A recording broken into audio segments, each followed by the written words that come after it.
안녕하세요. 안녕하십니까. 네, 최동진 평가사입니다. 이번에 이제 드디어 합격자 발표가 났죠. 그래서 바로 34회 합격자분을 모시고 인터뷰를 한번 준비해 보았습니다. 그죠? 네. 그래서 일단은 먼저 간단하게 자기 소개 한번 좀 부탁드리겠습니다. 저는 제 34기 감정평가사 자격시험에 합격한 분이라고 하고요. 저 나이는 한국 나이로 29살입니다. 그리고 학교는 제가 순국세단 라인 중에 하나 나왔고요. 경영학과 졸업 예정 중에 있습니다. 저는 약 4년 동안 공부하였고요. 이론은 이번 시험에서 56점 맞았습니다. 네, 굉장히 높은 점수였었죠. 그렇죠? 저도 놀랐습니다. 네, 작년에 이제 3년차로 떨어지시고 저한테 상담을 왔었는데, 네. 그렇죠. 그때 이제 해서 많이 극복을 많이 잘 하신 것 같아요. 그죠? 자, 그래서 이제 이론 점수가 이제 굉장히 고득점이 나온 편인데, 문항별로 점수를 대략적으로 말씀을 드리면, 1번이 22.5점, 2번이 17.5점, 3번이 10.5점, 4번이 5.5점, 이렇게 해서 대부분이 50% 이상의 득점을 했었고, 특히 뭐 3번을 제외하고 나머지 문제들이 좀 높은 점수를 받았어요. 그래서 그거에 대해서 한번 얘기를 나눠보려고 합니다. 그래서 이제 제가 복귀에 대해서도 이제 설명을 좀 드렸던 게, 시험을 치고 그날 또는 다음 날에 바로 이제 복귀를 해놔라 라고 이제 말씀을 드렸어서, 그 전에 이미 뭐 복귀에 대한 자료나 이런 것들은 제가 받아놨었었죠. 네. 그래서 문제 1번 같은 경우 22.5점을 받았었는데, 문제 각각을 좀 보기 전에 이론 전체 문제를 처음에 시험장에서 이제 받고 네. 어떤 느낌이 좀 들으셨나요? 일단 저는 1번을 보고 나서요. 네. 그래도 이번 시험은 해볼만 하겠다. 이런 음, 그런 생각이 왜 들었냐면 33회 에루드법이 나왔는데 네. 그 수익환원법의 연장선에서 DCF가 나왔기 때문에 이거는 내가 어떻게 하면 준비한 부분에서 나왔다는 생각이 들어서 좀 안심을 했고요. 네. 그래서 가장 첫 번째로 1번을 작성했습니다. 1번을 먼저 부르셨어요? 네. 그리고 나서 몇 번을 부르셨나요, 그러면? 그 다음에 3번 했고요. 네. 그 다음 2번 하고 마지막에 4번 풀었습니다. 2번 문제가 이제 조금 어려울 수 있는 형태의 문제인데, 예. 전략을 그러면 잘 풀 수 있는 거를 먼저 푸신다라고 접근을 하신 건가요? 네, 그렇죠. 1번, 3번 순으로 전 자신이 있어서 네. 그 순서로 갔습니다. 그럼 1번이랑 3번 문제를 풀었을 때 시간이 얼마나 걸리셨나요, 혹시? 1번은 그래도 제가 짧게 방어를 한 편이었고요. 네. 3번도 생각보다 그 담보평가와 평가심사도 역할 그런 문제 좀 평이하다고 생각해서 네. 그 부분은 제가 1시간 안에 끝낸 것 같아요. 두 개 40점, 20점짜리가 이제 60점인데 60분 안에 끊었다? 예. 그러면 이제 2번 문제에 대해서 처리가 좀 많이 힘들었을 것 같은데, 네. 2번 문제를 보셨을 때 네. 이거를 내가 어떻게 처리해야겠다, 네. 그거에 대해서 한번 좀 말씀을 해주시죠. 이번에 1번 같은 경우에는 특집이 평가할 때 기준가치를 어떻게 설명할 것인가 그렇게 제가 기억이 나거든요. 네네. 그래서 저는 기준가치와 일단 시장가치 원칙이 적용되기 때문에 그거를 이제 감칙 5조 1항을 적어주고 네. 그 이후에 시장가치 외의 가치도 적용될 수 있다는 부분을 끌어들어서 그 요건이 있잖아요. 네. 법령에 있는 경우, 의뢰인 요청한 경우, 이제 평가 목적상, 그 사회 통념상 필요한 경우 이런 식으로 나오는데 그 딱 그 형태 그대로 목차를 잡았습니다. 네, 맞아요. 물음 1번에서 그렇게 형태의 목차를 잡았었고, 물음 2번에서 이제 심사 의견의 목차를 잡아주신 부분이 좀 구체적으로 잘 잡으신 것 같아요. 택지비 평가 목적이었기 때문에 네네. 그런 걸 녹였습니다.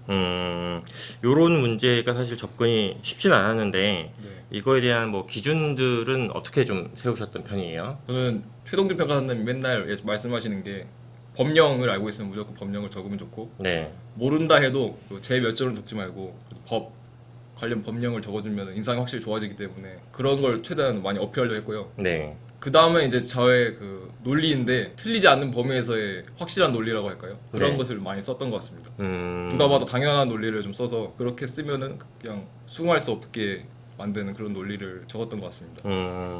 그리고 3번은 이제 50% 정도의 득점을 하셨었고, 문제 4번이 이제 제가 지금 점수 통계를 계속 집계를 하고 있는데, 예. 통상적으로는 이 4번 문제에서 한 4.5점 정도를 위물시사로 접근을 했을 때 네. 그렇게 이제 4.5점을 받았는데, 4번 문제에서 좀 점수를 5.5점을 좀 득점을 많이 하신 편이에요. 네. 그랬을 때 이제 목차와 키워드를 봤을 때 다세대와 관련한 내용들을 좀 충분히 서술을 해 주셨는지, 네. 그게 좀 궁금합니다. 그 다세대 그 법상 정의가 또 있잖아요. 네. 그런 부분 적은 것 같고요. 네. 그리고 감치 16조상 집합 법률이기 때문에 거래 사례 비율법으로 평가한다는 원칙을 일단 개설에 작성했던 것 같습니다. 네, 각각의 이제 목차 안에서 조금 더 구체적으로 해주셨던 부분들이 뭐 네. 경관연수라든가 네. 다세대 연립 매매 가격 지수를 사용한다라든가 예. 사정 보정에서는 뭐 양적, 질적 이런 표현들을 많이 해주셨는데 이런 것들이 이제 제가 스터디에서 많이 강조했던 목차들이죠. 맞습니다. 제가 네, 그걸 많이 받아들이고 네, 저는 실수의 원인이 무엇인가를 가장 많이 고민을 했어요. 네, 작년에 3년 차인데도 불구하고 꽈락이 나왔기 때문에 네, 그래서 제가 항상 틀렸다는 마음가짐을 가지고 음, 최동진 평가사님 말씀을 많이 들었고요. 최동진 평가사님 말씀이 근데 틀린 말이 아니고 다 과거의 합격 수기에서 오는 합격 수기가 아니고 채점평이라고 하죠. 네, 교수님들이 채점하신 그 채점평을 기반으로 하기 때문에 사실 그걸 부정하면은 이 시험에서 절대 성공할 수가 없습니다. 네, 그런 거를 저는 귀담아 듣고 네. 확실히 따라갔다고 봐야죠. 그러면은 이제 전반적인 이제 공부 방법에 대해서 좀 한번 여쭤보려고 하는데 예. 3년 차에 이제 실패했던 이유가 네. 가장 큰 이유가 뭐라고 생각을 하셨어요? 제가 아는 거를 확실히 하지 않았고 좀 안다고 생각하는 건데 이게 이미 알고 있다고 자만한 게 좀 많았어요. 저는 그런 부분을 기본서를 활용해서 네. 최대한 빈틈없이 외우려 했고요. 3년 차에 33회에 초과토지, 잉여토지가 나왔기 때문에 네. 그거를 확실히 기본서를 많이 보신 분들은 다 썼더라고요, 그거를. 네. 그래서 고득점을 하고 합격에 좀 기여를 많이 했는데 저는 그거에서 기본 전수학계 못 받고 또 내용도 부실했거든요, 굉장히. 그래서 그런 부분을 메꾸고자 이제 기본서를 회독을 많이 했습니다. 그러면 이제 3년 차에서 이제 4년 차 넘어갔을 때가 이제 위에신 거죠. 예. 그때 이제 떨어진 거를 한번 경험을 하고 났기 때문에 네. 공부 계획을 이제 앞으로 어떻게 세워야 될지에 대한 게 굉장히 중요했을 것 같은데 네. 그런 공부 계획 그다음에 공부 시간 이런 것들은 어떻게 좀 조율을 하셨나요? 일단 저는 최동진 평가사님 스터디를 들었기 때문에 처음에는 회차별로 진도가 나갔었어요. 네네. 그래서 저도 그런 부분에 맞춰서 처음에는 뭐 평가론, 투자론 뭐 이렇게 강론식으로 총론 강론식으로 나가는데 그 네. 부분 순서로 저도 공부를 하기로 했고 네. 저는 기본서와 해설서를 7회도 이상 하자는 마음으로 그것을 다 7회까지 한다는 시험 전까지 7회 전까지 본다는 그걸로 토대로 네. 하루에 몇 쪽씩 읽어야 할까를 다 나눠서 표시를 해가면서 그렇게 읽었습니다. 기본서 회독을 이제 추천하지 않는 사람도 있긴 하는데 네. 기본서를 4년차 때 이제 회독하려고 하는 마음 먹은 것 자체가 쉽지 않았을 것 같은데 기본서 회독을 하면서 본인이 어떤 부분들이 좀 보완이 된 거를 느끼신 점이 있다면 어떤 게 있을까요? 좀 더 객관적인 목차 잡는 법을 저는 숙지했고요. 기본서에 보시면 이제 교수님들이 막 정형화된 목차를 많이 적어놓는데 네. 그거는 그 분야에서 해당 오랜 기간 동안 실제 필드에 뛰시고 학문적으로 연구하신 분들이기 때문에 네. 그것을 제가 아무리 창의적인 목차를 구성한다 해도 그걸 이길 수는 없다고 생각했습니다. 네, 맞습니다. 그거를 많이 받아들이고 네. 또 동시에 체계적으로 내가 알고 있다는 걸 보여주기 위해서 좀 갈래가 나눠지는 목차들을 많이 구조적으로 제시하려고 노력했던 것 같습니다. 뭐 예를 들면 어떤 게 있을까요? 예전에 업무 윤리 같은 거 내셨을 때 네네. 평가 오류의 문제 같은 거 내셨을 때는 네. 업무 능력의 문제라고 나온다면 저는 그걸 바로 반대어로 받아들여서 네. 비업무 능력의 문제 뭐 이런 식으로 그러니까 저는 그런 걸 2개, 3개씩을 네. 많이 만들어 놨었어요. 그렇게 그렇게 내가 쓸 수 있는 무기들을 네. 한꺼번에 네네. 저장해 놓은 거죠. 목차로서 쓰려고 그랬던 것 같습니다.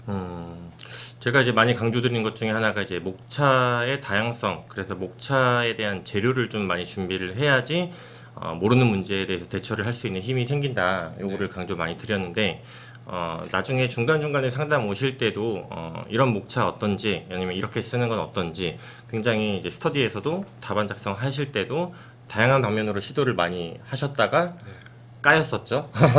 많이 깔기도 했습니다. 네, 까였다가 그래도 각각의 이제 기준들 이런 거는 괜찮다 이렇게 제가 좀 많이 언급을 드렸던 것 같아요.